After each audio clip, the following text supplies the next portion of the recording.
Ready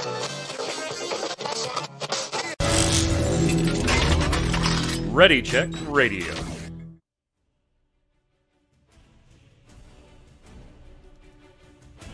Stand by as we get ready to serve up all your news this week in the world of gaming. Welcome to Gaming Gumbo.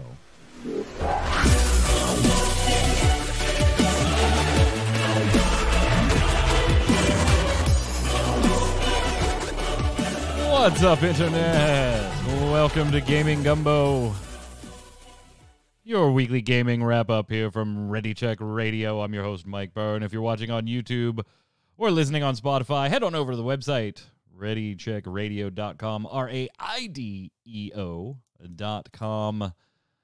Make sure you follow all the socials in the upper right-hand corner, including Twitch, because we do this show live every Saturday, 7 p.m. Eastern. Chat is here, hanging out, drinking whiskey, apparently, getting nice and sauced as we go through this week in gaming news. Joining me, as they always do, Mr. Jason Winter. What's up, sir? No whiskey, but I got my big old tall glass of vodka here. See, nice clear liquid, clearly vodka. You just drink straight vodka. 8 and 12-ounce glasses of straight vodka. Oh, yeah, that's definitely what this is. Also on the line, what do you got in that bottle, Yod?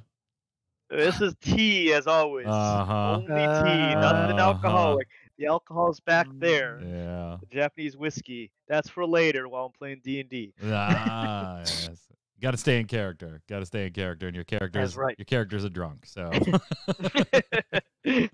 well, gentlemen, we've got quite a bit to cover actually. So it was a pretty big new release day yesterday for a few different titles that have been eagerly anticipated. Of course, next week we have Outriders coming out. So I'm sure we will mention that here because we're going to talk about some new releases.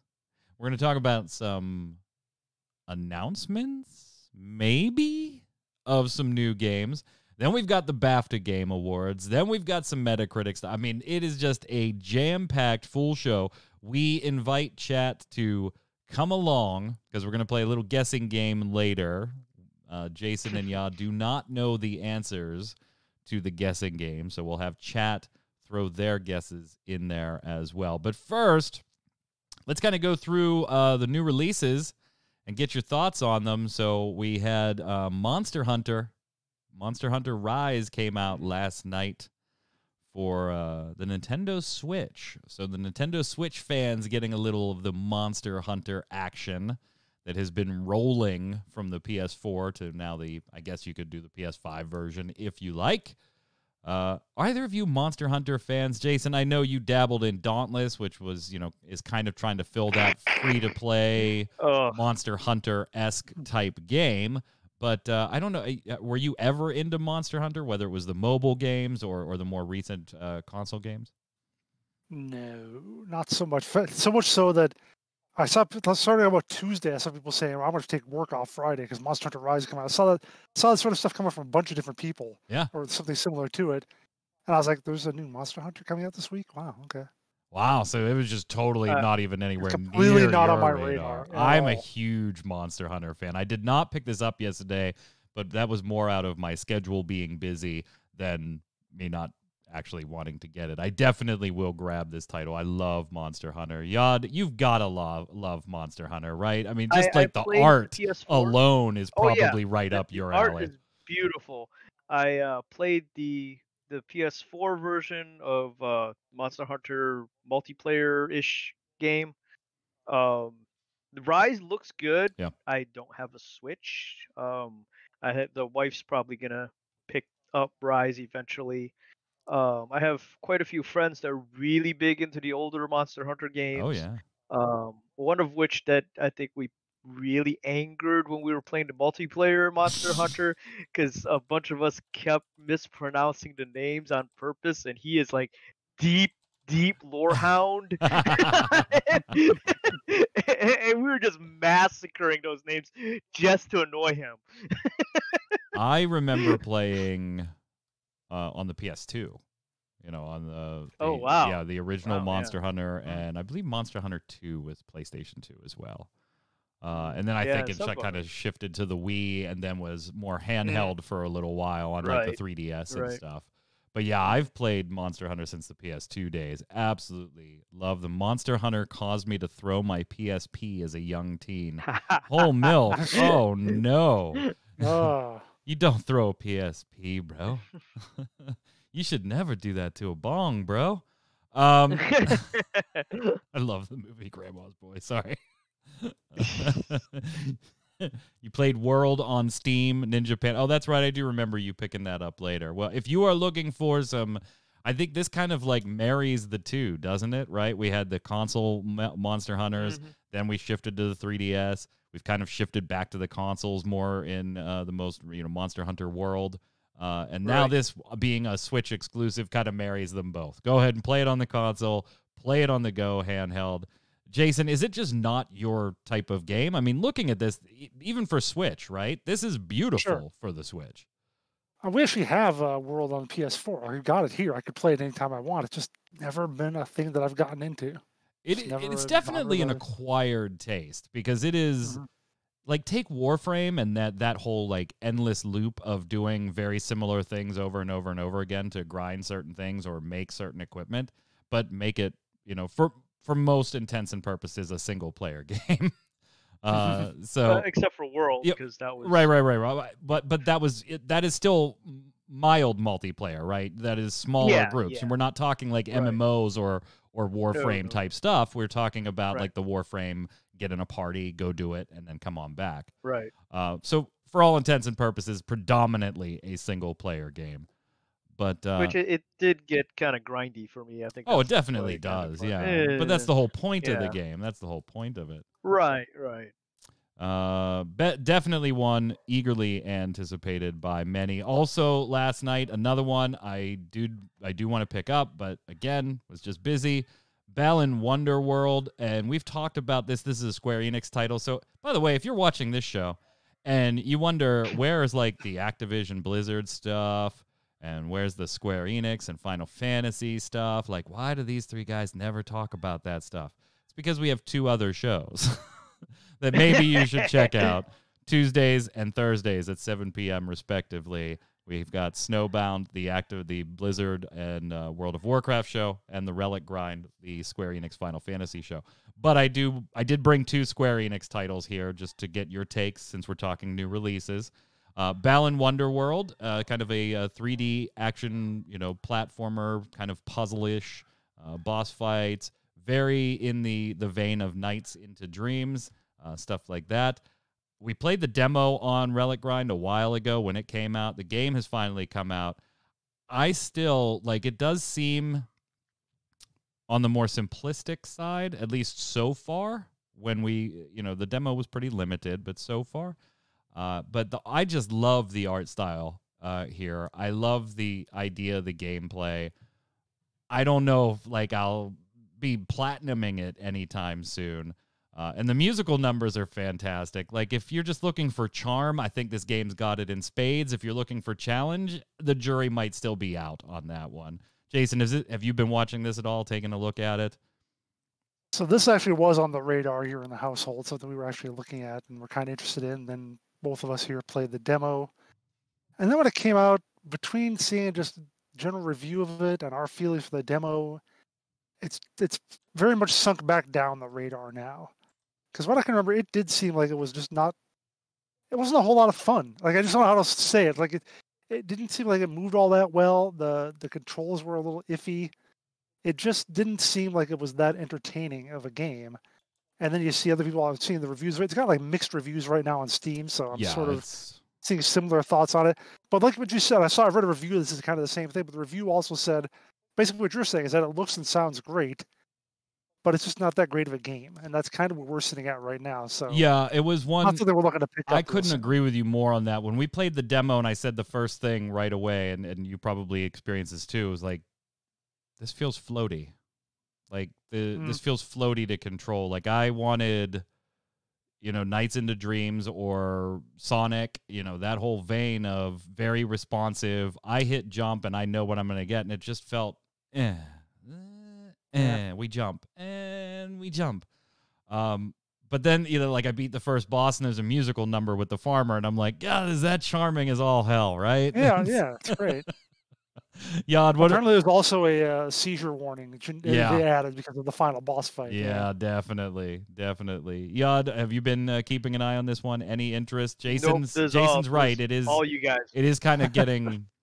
It might have mixed reviews on Steam. It's getting pummeled in other places. There are already videos up where people are touting it as the worst game of 2021, and we haven't even finished the first quarter yet. This is all you guys, man. I was not even aware of this game. Really? Yeah, this is not even a thing that I was looking at. So, Here's some headlines for all you. Tech Radar, Balan Wonderworld devs got carried away developing for PS5. Video Game Chronicle says Balan Wonderworld review, Sonic's creators return with a defiantly dated platformer. Mm-hmm. Yeah, that's the one I saw. Yep. IGN Wow. Balan Wonderworld potential seizure inducing effect patched. So at least that's patched. But yeah, it's. I mean, I'm gonna get it, but I might, Jason, like wait for a sale. Sale, yeah, definitely a sale. Yeah. Not a $60 game, no. And I kind of got that feeling after the demo. I enjoyed the demo. I was like, okay, hopefully this gets a little more complex. I like the changing into different characters and getting different abilities and stuff like that. But it was all very telegraphed. It was like, hey, you're going to be a bunny. Guess what? You can jump further, and you need that right now. And yeah, we'll see. We'll see. I think it's a wait for sale one at this point. On the other side of the Square Enix platforms, or releases, apologies. We have Outriders coming up next week. I'm bringing it up now because it releases on Thursday, so it releases before our next show. This is one that the entire cast of or the Relic Grind couldn't wait to play the demo. We enjoyed playing the demo together. Can't wait for it to come out. They just keep doing a lot of stuff right by me. Yod, I know as a Destiny 2 fan, this is one that is absolutely on your radar. We spoke briefly about the demo. When all three of us played it. Are you still hyped for this game though? Now that we're less than a week away. The demo was a lot. Yeah, the demo was a lot of fun. I guess it will depend on when. I haven't pre-ordered it. I have a couple friends that pre-ordered it. It does seem like a lot of fun. It depends on where I'm at with what I'm doing, if I pick it up or not on launch day, or I wait a little bit. But it is definitely something I am looking into picking up. So, Jason, are you playing this on noon on Thursday at release time, or is this going to be a little bit of a wait for you too? It's like when it came out, like that day the demo came out, I played for like 2.5, 3 hours, maybe that, and the next day some. I was like, well, this is, and we talked about it on Saturday. I think it was a Thursday, and then like on Saturday we talked about it. And was like, yeah, it's all right. I'll check back into it maybe a little bit once I've once they may have cleaned up a few things. And I just haven't gotten back around to it. I think, again, just the notion of going back to that brown world where everything's muddy and everyone's killing each other just depresses me. I guess it's like I just don't. I still wish, I wish it would have been set. It's Call of Duty in space. Everything's brown. I wish it would have been set in the previous, before they leap forward 30 years with a green planet or whatever. Instead, it's just mud and war and death, and everybody hates each other. It's like, I don't want another one of those. The release schedule is available on their Twitter. So that noon time that I said, by the way, is for the United States East Coast, noon on April 1st. West Coast will be 9 a.m. on April 1st. Of course, if you are east of the United States from there, you'll be playing it later in the evening. I think it's like 5 p.m. for our friends over in London. So, yeah, definitely has the Quake color palette. Sorry, Yod, you were going to say something there before I was given the release times. Yeah, no, it's not about the release times. It still does the shooter games that I've played. They do bother me when I can't jump. I don't know why it does that, but the inability to jump bothers me in a lot of shooter games, like with Division 2 and Gears of War and. Well, Square Enix will answer that for you, right? Mike B famously asked at Final Fantasy XIV, the original press conference reveal thing, why can't people jump? Don't you think that should have been in there? And what was he told, Jason? He was told it's not a game mechanic you need, so it's not in there. I do agree with you. I did find it odd when we played the demo that I couldn't jump. I was like, this is a weird game to not be able to jump in. Right. I mean, I mean, I can kind of understand in things like Division 2 or Division and Division 2 where you're r- technically a real person, and you're mucking about as an operator. Yeah. You don't have anything special about you or anything. But we're talking sci-fi here. We're talking, uh, you get gear that helps you do all kinds of stuff. Why don't you have a jetpack? You can Why is you it can shoot jump fire just out of your like eyeballs, but you don't have a eh, jetpack. You right? can't. Yeah. Yeah. Why is this not a thing? You know. I'm still looking forward to it. By the way, it is going to be on Game Pass, but the caveat there is it's on the Xbox Jeez. Game Pass. It's not on the PC one. So I very much I was like, oh sweet. When I saw the headline, I was like, sweet, I'll return my Steam order. Oh no, I won't. No, I won't. no. But you do have all the But you've got that cross-platform. Xbox, It's right behind me. Gold thing I membership have it. that they're changing the name of. Yeah, that's right. That's right. It's not Xbox Gold Live anymore. Yeah. What is it? Xbox Network. Well, the basic chat program is now Xbox Network, Yeah. and then your subscription is still Xbox Gold Live, Platinum, yada Yeah. yada. Are they gonna get Discord? Do you think? Is Microsoft I gonna don't get think so. Discord? I don't think so. No. I 10 mean, billion's a they're lot of paying for it. cheddar. It is a lot of cheddar, but there's also other companies looking at Discord.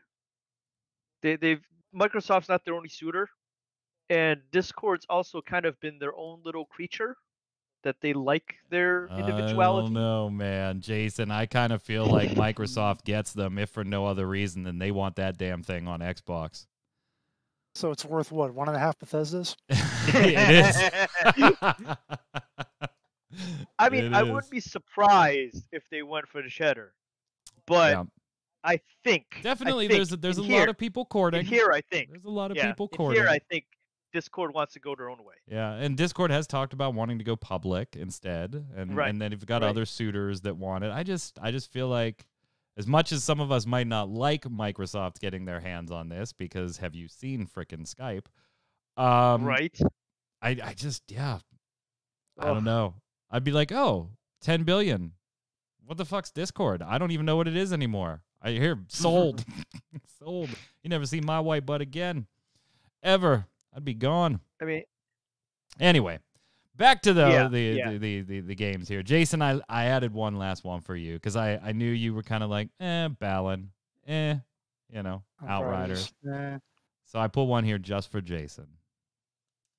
OOTP 2022 came out last night as well. Out of the Park Baseball. Game of the Year. 2022. I'm just going to turn it over to Jason. To be perfectly honest, I watched the demo video of because it's on some level it's like the Madden series or any other sports series where it's it's going to be the same updated roster, but roughly mostly the same game. But they've always been pretty good at adding new stuff every year. I was sort of watching this one and going pick this up on discount probably. Really? I didn't see a whole lot that was new about it that it really excited me. I love them though. I love actually. I love supporting them. I think it's a great game, and I love the series and everything. Yeah. And I believe it or not, I've actually contributed to this game, and the last one, in fact. Really? Because I provided the schedule for an independent Japanese minor league team directly to the developers. So I made sure they got that accurately in there. Nice. So Jason, I have worked on this helping game. out. And of course, my wonderful nephew Nate actually bought me a copy of it last night and gifted it to me. So you got it for free on launch day. Damn, that's a good nephew. Yeah. It's not even the nephew we've seen before. The one with that video of the ping pong ball thing. This is a different nephew. It's a different nephew. Damn. Yeah. I got 4 of them, and this one's moved to the top of the list now. Right, number 1. Yeah. Got to get that ranking system in, man. Mad Martha says conflict of interest, review compromised. I worked on the game. Yep. Hey, I just want to bring up though before we move on though, another game I saw a streamer play a couple days ago. Dandy Ace. Yeah. That also just came out, and that looks pretty cool. It's like a roguelike, but it's really colorful. Dude's like a magician and so forth, and is great voice acting. Like the antagonist taunts you throughout the game, like, "Oh, you're gonna take that power up" or something like that. So I thought it was a lot of fun to watch. So if you're looking for something in that vein, What about Loot River? I mean, to get that joke, go watch the free-to-play cast that we posted yesterday on YouTube and on MMOBomb.com. when does that come out anyway? Oh man, that's already To out. be announced. Okay. Oh, By the way, did you know it's like Dark Souls and Tetris? That's what I hear. That's what I hear. Yeah. Now these ones aren't released; they're more just game announcements, or one of them like potential announcement, and one of them's like a leak thing too. So just let's lump this under maybe announcements of certain things. The first one, though, we know 100% is an actual announcement. This one we know is 100% announcement. And if you are a Lord of the Rings fan, this might pique a little bit of interest. So I'm eager to see what Jason in particular says about this. But we saw announcements for the Lord of the Rings Gollum, a game based on the storyline of Gollum, specifically when Gollum is trying to escape from Barad-dûr. And that's after he's captured by Sauron. So he doesn't have the ring anymore. He's already captured by Sauron. Presumably, I guess he's already also given the name Baggins to his captives before he's breaking out. So. I guess that's kind of where this is going. So he's already given that. But it's like very... it's almost funny to say. It's a stealth game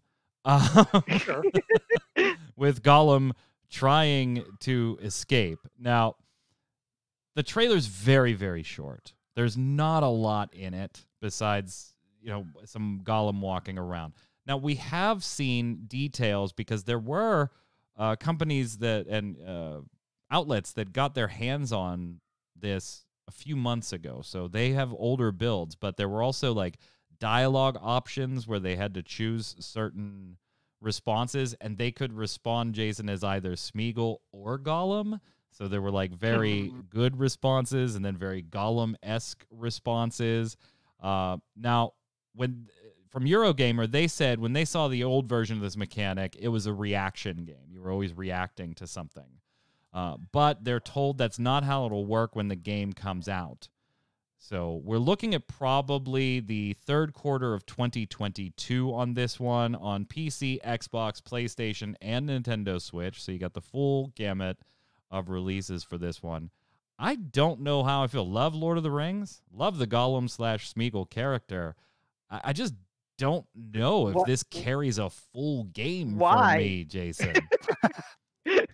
Yeah, I'm a Lord of the Rings fan, huge, and even when this was first announced, like last year or last summer, I saw a talk of it, and I was just like, do I want to play as Gollum through a whole like 30, 40, 50-hour game?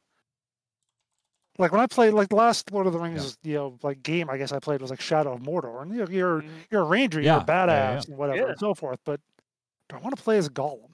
It's being developed by Daedalic Entertainment. And if you go and check out their wiki, they've been around for a while now. They're like 12, 13, 14 years old, something like that. And they've developed a fair amount of titles, but nothing, you're like, oh yeah, Daedalic, yeah, they made X. There really isn't an X title to give you here. What do we got? Edna and Harvey, The Breakout, back in 2008. You're jumping forward to some more. Edna and Harvey shows up a couple different times. The series State of Mind, maybe that's one some people know. The Long Journey Home, I think, is a pretty popular one that a lot of people will know. The Pillars of Earth, A Year of Rain, Anna's Quest, Fire, Blackguards 2. They definitely have Baratama. Yeah, that's probably one of their bigger titles. I don't know. I'm a little concerned. Like this is definitely the biggest IP they've gotten to play with, by far. Yeah, but I mean, Gollum. That was my total thing. It was like, do I? I mean, I understand the aspect of it, the stealth, hiding from the orcs and stuff like that, trying to get out of the place. Seems like a really interesting aspect of a game. But do you want an entire game revolved around Golem? I mean, like if it was just one chapter in an entire massive game where you do all kinds of other things, sure. But the entirety of the game, you're Golem. Yeah, they do. They do Why? say here in the Eurogamer, Gollum is useless in a straight fight, but he can perform takedowns if he approaches enemies from behind. The problem here is Gollum struggles to kill his foes in a situation and ends up making a lot of noise. So perhaps you're better off avoiding combat altogether. If Gollum is spotted, he has no choice but to run away and hide until he breaks line of sight with those nasty Orcsies. I almost feel like. Jason, if you were going to do a Gollum game, and I have no idea if this will be good or bad or not. I'm intrigued, but yeah, it's a ways off, and I'm not quite sold on the premise because we saw 30 seconds worth of footage. If you were going to do this storyline, like, how do you not go back when he is Smeagol and finds the ring and then becomes Gollum, and like you're just like, oh no, all that cool shit has happened. That's done. Yeah. And he's a prisoner and you have to escape. Well, okay. How long do you take to escape from this place? Like, you either leave or you don't. It's Mordor, man. No one escapes from Mordor. Well, he's not actually in Mordor, isn't he? Yeah, he is. Yeah, Barad-dûr. Is Dur in Mordor? Yeah, Barad-dûr is in yeah. Mordor. It's part of Mordor. That's the tower. That's the big tower where the big eye is. Barad-dûr. Right. Yeah. Okay. But then So, they yeah. let him escape so they could track him. That's right. That's Yeah. right. Sauron did let him escape. So what the heck? Because they had nothing. They had no idea what to do with the word Baggins. So yeah. Right. So they had to let him escape so they could track him and find. Like, how get far does closer it to go, finding I guess, Frodo. is the question. Like, do you then control him and then you help Frodo and Samwise into Mordor and into Mount Doom? And, like, how far does it go? Well, I don't know. It might go up to when he's like captured by Aragorn and Mirkwood, Maybe, because yeah. he's searching around for the ring, and then Aragorn finds him and snags him. So maybe it's up to about that point. That would seem to make sense. It would get you out of Mordor. So I also want to play another 40-hour game in Mordor with orcs and nasty and this crap and that crap. At least get outside a little bit. Get outside. Get some sun, Gollum. Oh, no, wait, he doesn't like that. Never mind. Whole Milk trees. Whole Milk bringing up a good point too. Also, do they realize they're following Shadow of Mordor, a basically universally loved game in the IP? Yeah. That was a pretty badass game. Yep. I like the idea of it being a stealth game and being very, very focused on stealth. But yeah, it's one I'm gonna watch. And I'm certainly interested in. It's kind of like, hey, you got my attention because of the IP, and I like that IP.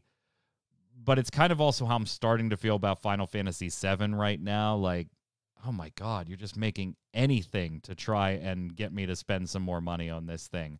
I don't know. I'm going to be a little cautious on this one, I think. It also didn't sound like Andy Serkis doing the voice, and I feel like you have to have him if you're going to. Yeah, he is Gollum at this point. Mm-hmm. Halo Infinite's release date might have been leaked for you, Yad.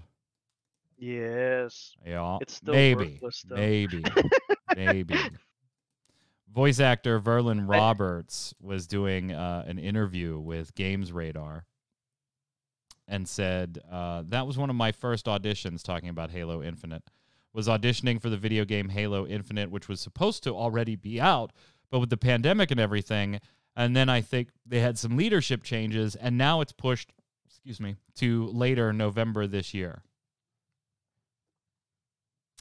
I mean, it's good that it's finally coming out. First we've heard of that, and going into Showtime, there was nothing from the official Halo Twitter saying, oops, no, he's mistaken, nothing like that. So, Yad, I'll give you the question. Let's say it comes out in November.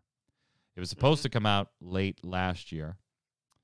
Is a year enough with the development hell it seemed to be going through when it got delayed after it was previewed and then extensive leadership changes? Yeah, Ninja Panda, good call out. That is right around the Call of Duty release time area, too. I mean, if they're aiming for 2021 holiday season, sure, I guess that would boost the sales a little bit. But like you said, with leadership changes and development hell and what we saw previously, and they have to completely redesign certain things or whatever, restructure, whatever they were going to do to the game to make it actually look like a next gen game. I don't know if a year is enough time for that, It did. especially with the great excuse of the pandemic Yeah, it doesn't. that everybody loves to use. I don't know, Jason. It doesn't. There's not a lot going in favor of it right now. Is a year enough?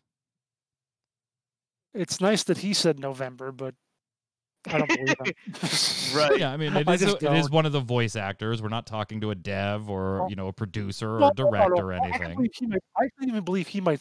They might think it's going to be November. Yeah. But that's not going to stand. You think? Right. Do you think it falls into 2022?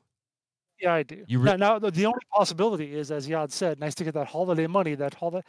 So Well, if that's it what does come out they this were year, going to try to do in 2020. Yeah. Yeah, the thing is, they might still do it, even though they shouldn't. They That's a possibility.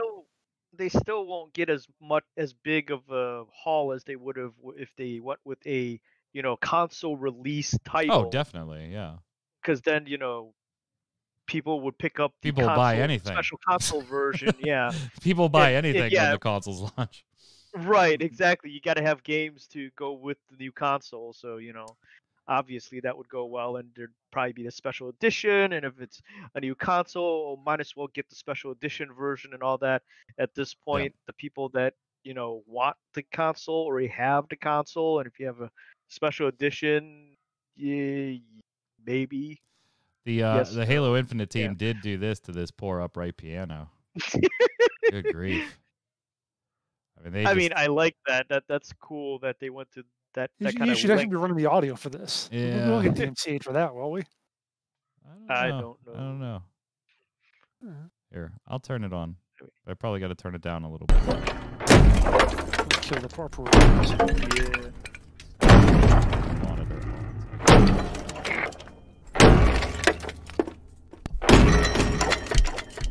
I'm gonna turn it. It's when they get to the dry ice part that really freaks me out. Yeah, so they The basically drive- demolished this piano just for audio production. I gotta love, besides my heart hurting because the piano's being destroyed here, I absolutely love back-end audio productions and the things that make sound effects that you wouldn't think that's the sound effect. Yeah. Like some of these sounds are very eerie almost, and you're like, here's the dry ice stuff you were talking about. Yeah. We can't hear it on the stream, by the way, guys, but I'm sure you No, guys you are can. They can. enjoying. Well, I can't. Oh, hear yeah. it. You guys I can. can. You guys can. That's why I'm the stream. It's fine. It's very, very eerie. Yeah, same thing. I like watching sound design when they show what they did to make stuff happen. Very creepy. Yeah, I mean, the original Godzilla noise is a saw. Yeah. It's one of those like, Okay. hand saws. They kind of play it. I need to watch the Lord of the Yeah, Rings you're right, thing. Mad Martha. It's horror game sound effects, basically. Yeah. Yeah. Yep. Makes you All right, we'll wonder go what ahead they're and mute using that it for in now. the game, doesn't it? Yeah, you can't wait to see, like, what are they using that for? Is that going to be combined Mm. with some music, or is that going to be a sound effect? Who knows? Now, the problem is, if we actually play the game, we hear that sound, we go, "Oh, that's just the piano." It's just a broken piano. It's not some alien thing coming to kill us. It's just a piano. We've got an announcement, Jason's favorite, right? An announcement of an announcement. And this one is an announcement of a maybe announcement.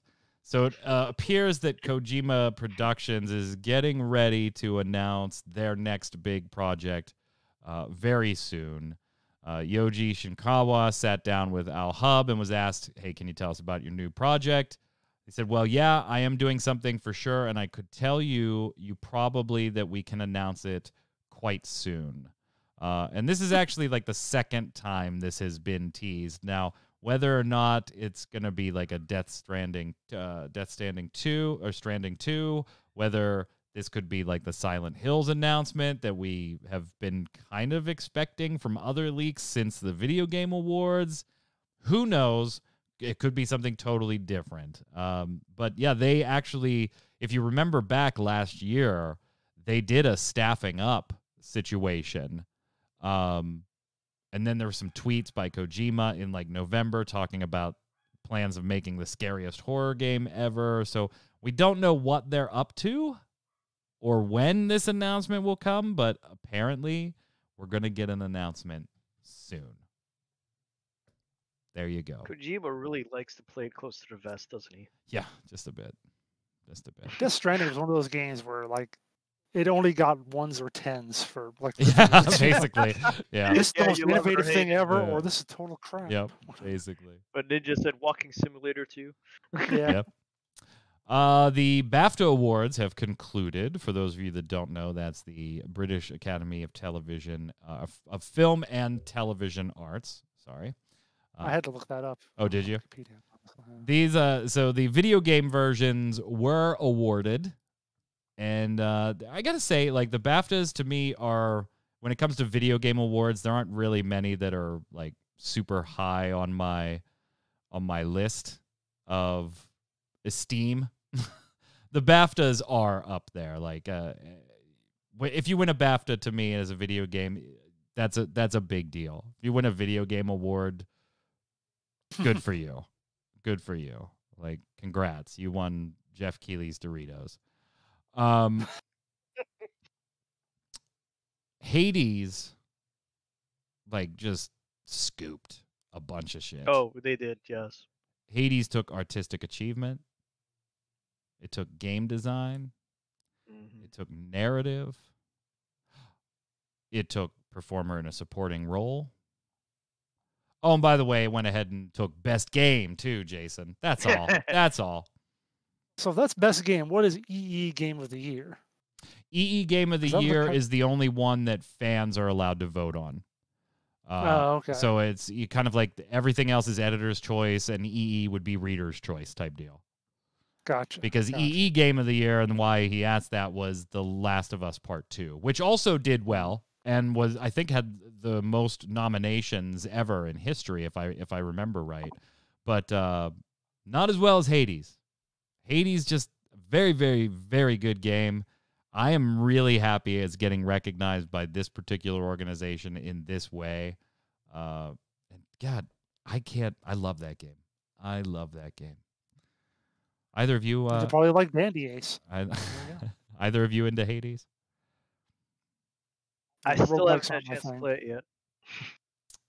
Ghost of I've Tsushima. seen a lot of it, but I haven't had a chance to play it. It looks like a lot of fun. Oh, it's a blast. And I too am glad that it took a lot of awards because it looked like it was very, very well done. Yeah, chat brings this up, and I thought it was a little odd too that Hades took narrative. While there is a story there, it is also like you do. It's procedurally generated and recycle. Right. Here were the nominees for narrative: Assassin's Creed Valhalla, the writing team at Ubisoft; Cyberpunk 2077's writing team at CDPR; Ghost of Tsushima, specifically Nate Fox, Ian Ryan, and the writing team; Hades, of course; Kentucky Route Zero TV edition, and Marvel Spider-Man Miles Morales. That's some pretty stiff competition with a couple of those titles to have pulled out the narrative title. That's pretty stiff. For game, who did it beat for best game, you ask? Well, I'm glad you asked. I'll tell you. Mike, who did it beat for best game? Jason, that's a good question. Animal Crossing, Ghost of Tsushima, Half-Life Alyx, The Last of Us Part 2, and Marvel Spider-Man Miles Morales. It beat all of those out for best game for Hades to take it. I actually don't have too much of a gripe with it taking in that category. I could have seen, of course, Last of Us has been picking up awards since the day it came out. Animal Crossing, I think, would have been like the retail fan play, but probably shouldn't have been Game of the Year. So I really don't have a problem with Hades scooping it that way. Yep. The BAFTAs. Congratulations to the team at Hades. Very, very well deserved. All right, so let's get to our guessing game, gentlemen. And chat, you can feel free to participate. So here's what happened. I've got my list. You have your guess of a full list? I wrote a few down. A few down? All right. So Go here's ahead. what we're going to do. No lists. Metacritic went ahead and did a review of its scores for 2020 for video games, trying to find like the most successful, biggest of the year type stuff. And what they did was they put together a list of top 10 publishers, video game publishers of 2020. And there were little caveats here because you need to weight this a little bit. So I'm going to give the panel the caveats here, just so you're aware. See if this affects my Yeah, the average Metascore for all games released in 2020 was one piece that had an impact. 150 possible points awarded at 1.5 times the average Metascore. The percentage of scored products with good reviews. So it wasn't just enough to put one big title up there. Okay. 100 possible points and the 100 possible points. Yeah. Percentage of scored products with bad reviews served as a weightage as well. The number of great titles gave you 5 bonus points for each distinct title with a 90-plus score. And the last big caveat here is that only publishers with 5 or more distinct titles released last year. So no one-off companies that hit with a huge title that scored a 98 and then that was it. That's what I was wondering with Hades was like super giant. So yeah. Right. So that's not going to be in here. There is a small other caveat too, that some titles that were factored in here technically released in 2019 in Japan. So they used they were using all North American release dates here. So if you hear me mention a title and you're like, that came out in December, it came out in January in the United States, and they were using the NA title. So I've got the top 10 here. Before we get to number 1, having you guess and we're talking publishers here. Who's the best publisher of the year based on these scored titles? Yad, I want you to go first. Jason, you'll go second. You each give me one company that you think made the top 10. And then I'll tell you if they're there or not, and you can go ahead and guess their space. We'll start there. Yad, go ahead. Give me a guess. Top 10, not number 1, right? Hey, if you happen to guess number 1, I don't care. Who do I'm gonna give say me one that you are like Nintendo's almost gotta be 100% positive made the top 10. I've got to say Nintendo's got to be on there. Jason? Oh, you're not going to tell them yet? I will. As soon as you give me yours too. I don't want to. First of all, I noticed you said stored companies, so I didn't know it was publishers. You put companies in the show notes, so yeah, it's publishers, publishers. But all right, I'm going to go with Square Enix. Okay, Square Enix just missed the top 10. Came in at 11. Wow.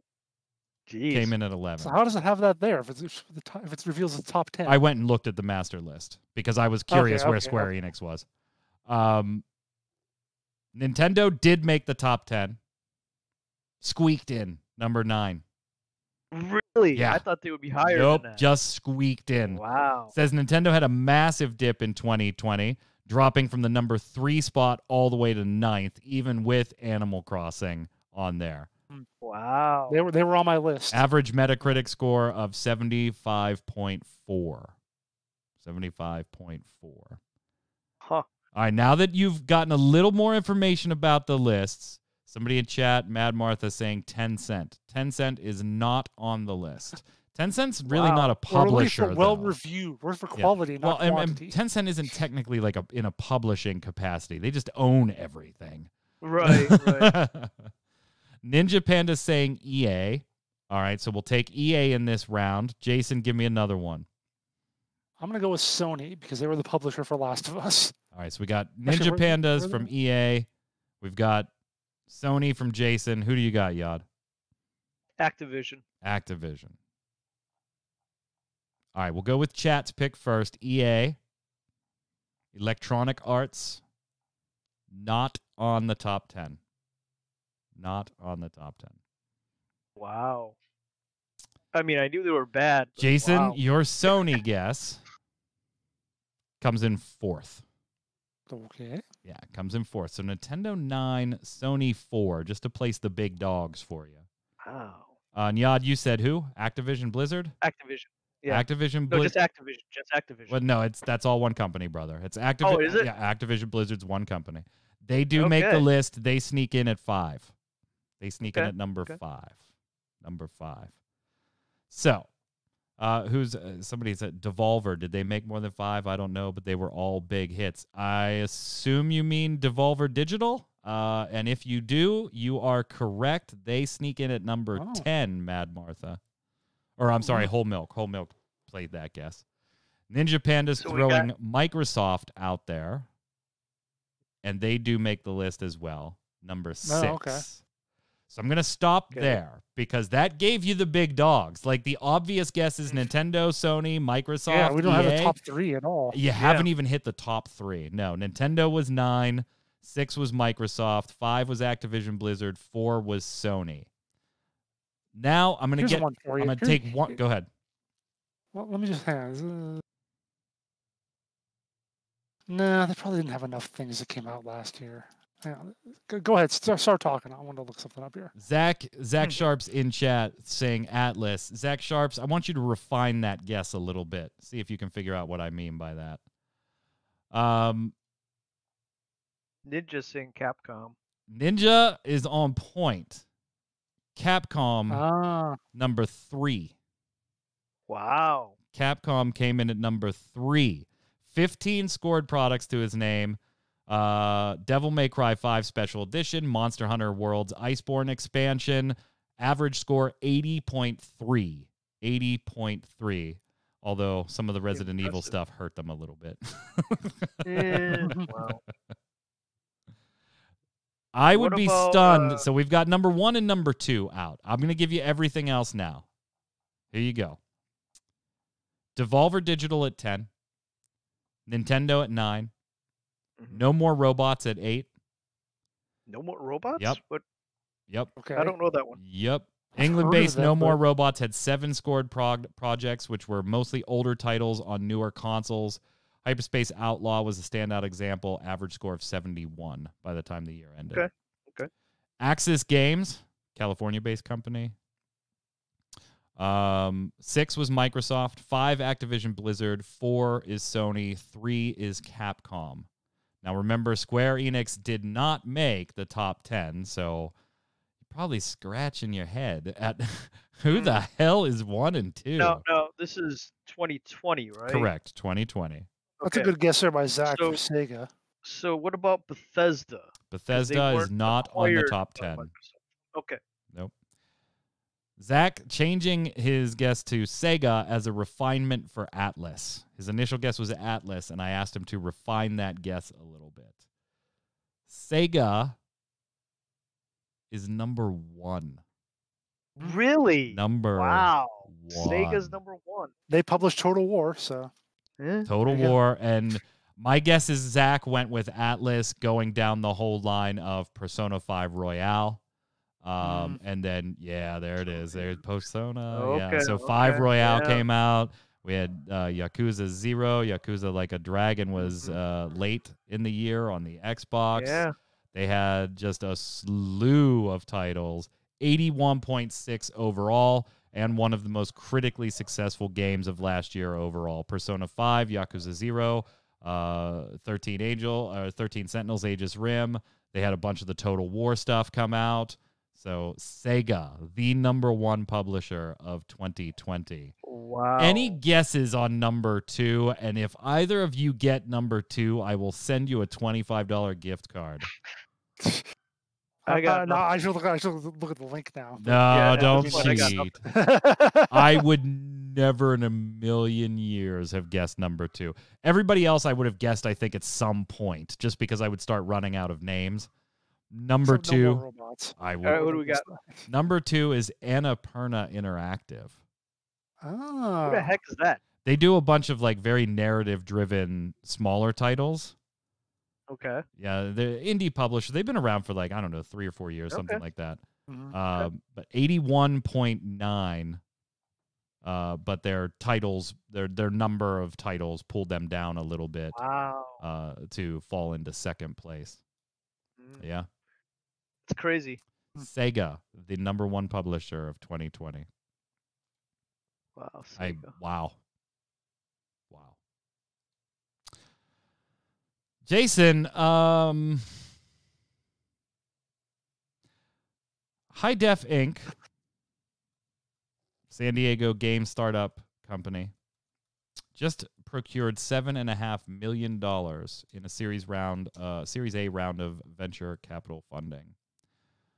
So, yeah, cool. New company. They describe the game that they're working on as a genre-defining metaverse that places users of all ages at the creative center of its daily programming. So a sentence of buzzwords that means nothing. Yeah, I was just thinking that hurt. So, Oh, God. someone I saw someone say, "Oh, so they're trying to get the community of Fortnite without actually having the game."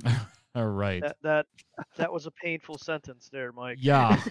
Here's the thing. physically hurt If you've never heard of this company, fine, startup, whatever. You're thinking, hey, good luck to you. Let me tell you a little bit about the founders. We got Dr. David Washington, Jace Hall, Anthony Castoro, and Rick Fox. And if you're thinking, I've heard a couple of those names, and I don't know if I really want to give them a lot of money, you might be right, Jason. And what's funny is a lot of the articles detailing the history of some of these gentlemen have very big gaping holes in what they actually cover. Jason, you noticed this a couple days ago, too, on MMO Bomb, and both of us were just kind of like, yeah, there's some people I'd give $7.5 million to. Some people have that talent, though, of just being able to convince people to give them money. And no doubt this group, or at least some of them in that group that I'm aware of, are really good at that. That might be their only talent, but they're really, really good at convincing people of things. Jace Hall recently, or at least more recently, was one of the ones involved with Daybreak Games, if you remember, and the financial collapse of their esports, and teams weren't getting paid, and that's nowhere mentioned. No, he guaranteed they'd get paid. Oh, right. Yeah. He guaranteed it. Yeah. Well, now he has $7.5 million. So, yeah, right. Castoro's behind another title that I didn't even realize until you showed me, Jason. Mm-hmm. That what? Gods and Heroes: Rome Rising. There you go. His was like the third company that took it over, and it wasn't good.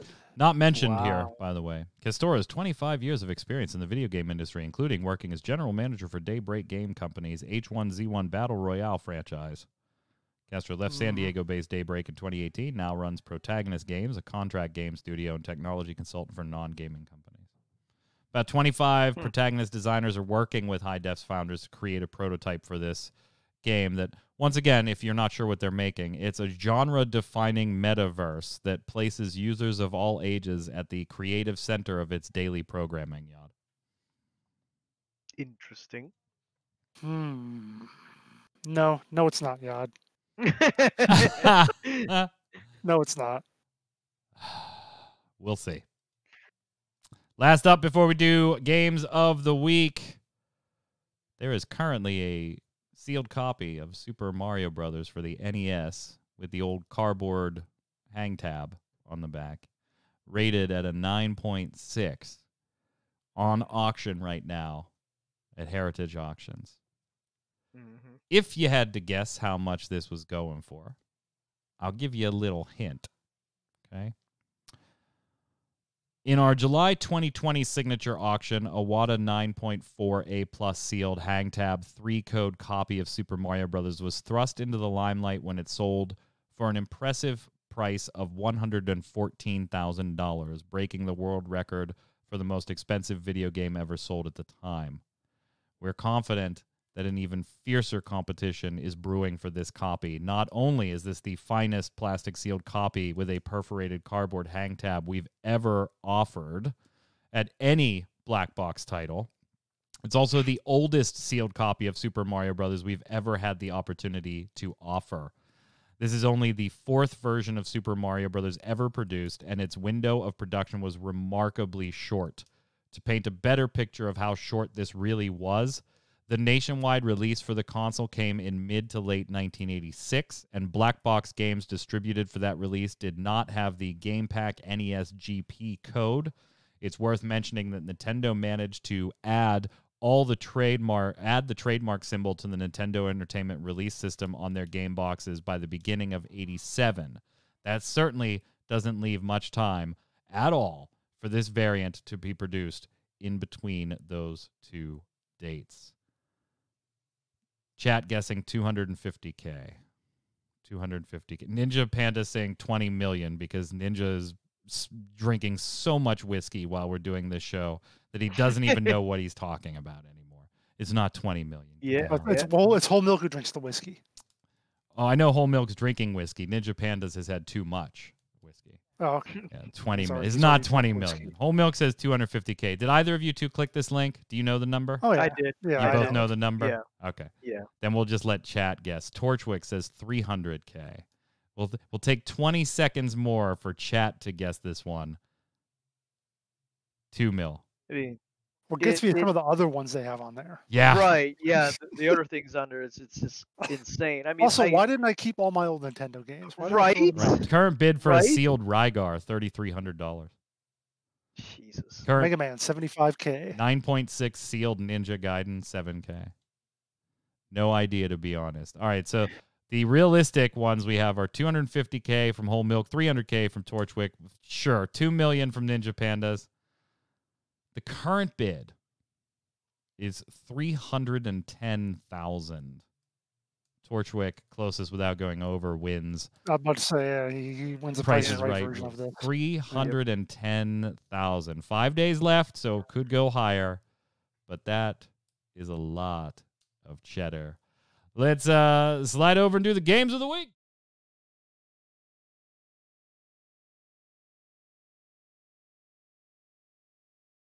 God. I am going with a mobile game. All right, There you is lose. Jason, you're up. No. Hey, Go ahead, hey, God. There's a new mobile game coming out called Godzilla Run. And that looks like a lot of fun. Because I believe that's one where you raise a little baby Godzilla. And there's nothing like raising a little baby Godzilla. Okay? You're a baby Godzilla. Godzilla Run. I gotta look this up now because I hear that and I think it's like speed runners. Or something. I like It's Chad. there- Yep, there's Yod three- loses there's- by default. There's 3 different Godzilla mobile games coming out. One of them is Godzilla Run. I believe that's one where you raise Godzilla. There's another one where you rampage through cities as Godzilla because you need to destroy cities sometimes. And I don't remember what the last one was, but they're all coming out in conjunction with the new Godzilla versus King Kong movie at the end of the month. What do you got, So- Jason? Can you I'm beat a seeing mobile actually game? Run Godzilla. Can you beat a mobile But game? whatever. No, I'm going for that new Rocket League Sideswipe. No, I'm kidding. Michael just kicked me off the show Ugh. for that entirely. Gross.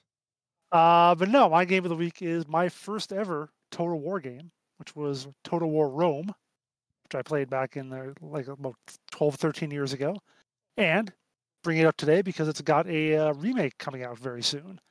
Creative Assembly is doing a remake with updated graphics.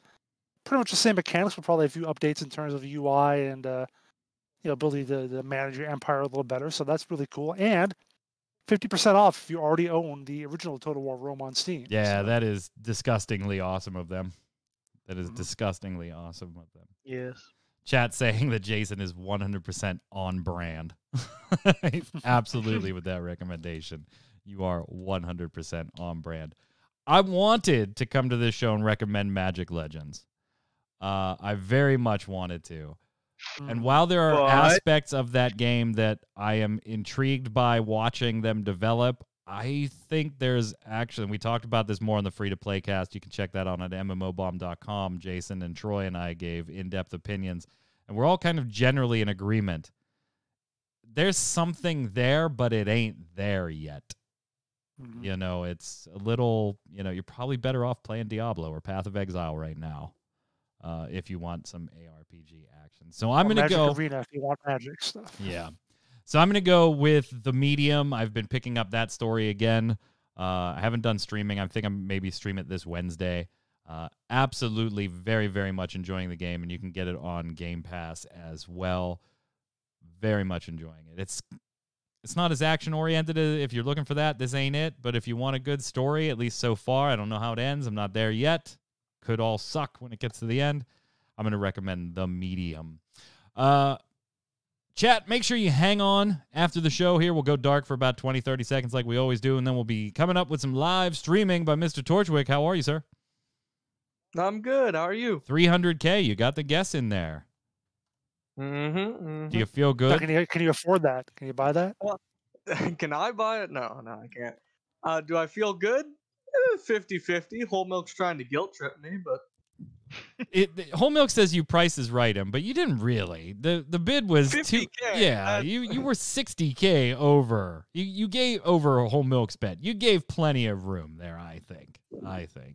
What are you streaming tonight? You continuing with Fallout? Yes, we are. How's it going? Have you managed to get anybody slaughtered again? Poor Ian, poor dog. There's no one left on my side to get slaughtered. Things aren't going well, huh? No. Nobody trusts me anymore, and I don't blame them. We heard what happened to Ian. And the Poor dog. Ian. Poor Ian, poor dog meat. We will miss them both. Oh, if you want to check out games older than me, Torchwick streams right after this show every week. Come on by. He could definitely use some advice for you older gamers that have played Fallout. He could definitely use some advice. We'll be back here again next week for Gaming Gumbo on Saturday at 7 p.m. Make sure you check out all the other shows as well. Until then, Yod, where can everybody find you? Yada Artworks on Twitter, Yada Artworks on Facebook, on my website, and right here on Gaming Gumbo.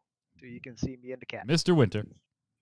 I'm on Twitter at WinterFormal, streaming at twitch.tv/JasonWinter. I'm Mike Byrne. You can follow me right there, Magic Man 1, but more importantly, follow at RC Radio, RAIDEO, and get tweets when we go live for a show or any streamers. Until next time, stay safe. See you on the servers.